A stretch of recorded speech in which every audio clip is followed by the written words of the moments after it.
Bonjour, la question d'aujourd'hui est: apprend-on le métier de parent? Alors je voudrais d'abord dénoncer un lieu commun qui consiste à dire qu'on n'apprend pas le métier de parent. C'est faux. On apprend le métier de parent pendant les 18, 20 ou 25 ans parfois que l'on passe auprès de ses propres parents. Alors il y a trois processus qui se mettent en place à ce moment-là.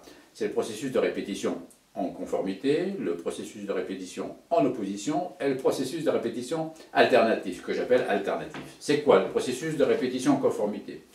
Il consiste, son nom l'indique, à reproduire globalement le mode de fonctionnement que l'on a connu chez soi. Donc si ça s'est bien passé globalement, tout ira bien. C'est le processus de répétition en conformité. Le processus de répétition en opposition. Dans certains cas précis, il peut poser quelques difficultés, en particulier dans les cas extrêmes. Imaginons que malheureusement vous ayez connu une enfance avec beaucoup de violence, beaucoup d'autoritarisme. Vous allez prendre le contre-pied systématique de ce que vous avez connu. Et à ce moment-là, vous pouvez devenir complètement laxiste. Alors si le premier modèle n'est pas souhaitable du tout, bien évidemment, le deuxième pose quelques inconvénients en termes d'éducation.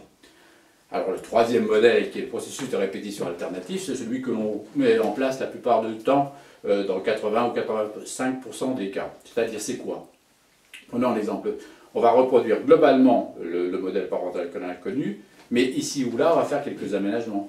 Par exemple, vous avez appris à faire du piano quand vous étiez petit, on vous a obligé à apprendre le piano et vous en avez bavé, vous n'avez pas aimé du tout ça. Quand vous serez parent, vous direz: moi, je n'apprendrai surtout pas le piano à mon enfant. Mais ça peut jouer en sens inverse. C'est-à-dire que vous auriez aimé apprendre le piano, on vous l'a appris quand vous étiez enfant, et à ce moment-là, vous allez vous dire: moi, mon enfant, je vais lui apprendre à faire du piano.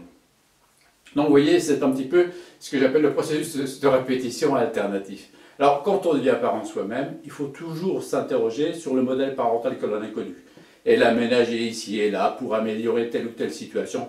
Mais de toute façon, on n'est jamais un parent parfait. D'ailleurs, la prochaine fois, on se posera la question du: qu'est-ce que c'est qu'un parent parfait? À la prochaine fois.